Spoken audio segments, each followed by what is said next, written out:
ఇలాంటివి ఏమైనా జరిగేలా ఉంటే మీ మీద కఠిన చర్య తీసుకుంటాం అని కదా చెప్పాలి. మీ మీద చాలా అభియోగాలు వస్తున్నాయి, ఆయనకి అది ఆల్రెడీ తెలుసుంటుంది. ఆ తెలిసిన దాన్ని కప్పుపుచ్చుకోవడానికి ఇలా చేసుంటారు. ఒక 5 రోజులు తేడాలోనే ఇంత ఇలా జరిగింది కదా, మీరు ఏమైనా చేయండి బయటికి రాకుండా చూడండి అన్నట్టు మాట్లాడినట్టుగా ఉంది ఆ లెటర్లో. ఏం జరుగుతుంది?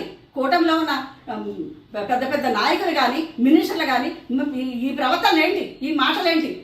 మరి ముఖ్యంగా నిన్న చూస్తే రిపబ్లిక్ డే సందర్భంగా మహిళా హోమ్ మినిస్టర్ అయినటువంటి అనిత గారు మాట్లాడి మాటలు, ఆవిడ పెట్టే ట్వీట్లు చూస్తే ఒక మాజీ ముఖ్యమంత్రి అయినటువంటి మన జగన్మోహన్ రెడ్డి గారి గురించి ఆవిడ ఒక ఫోటో మార్పింగ్ చేసి ఆవిడ పెట్టి అంటారు, ఈ బెంగళూరు అంకుల్ ఈరోజు ఫ్లాగ్ హాస్టింగ్ ఎక్కడ చేశారు, చేయలేదా అని అడగడం. అంకుల్ అమ్మ అనిత గారు మీరు మాట్లాడి మాటలు, మీరు ఇలా ఫోటో మార్పింగ్ చేసి పెట్టినప్పుడు మీ మీదకి ఏదో కేసు పెట్టాలి కదా. మీరు హోమ్ మినిస్టర్ అయి ఉండి మీకు ఇది తెలియలేదా? మరి అది మళ్ళీ ట్విట్లోంచి ఎందుకు తీసేశారు, దాన్ని ఎందుకు పెట్టారు?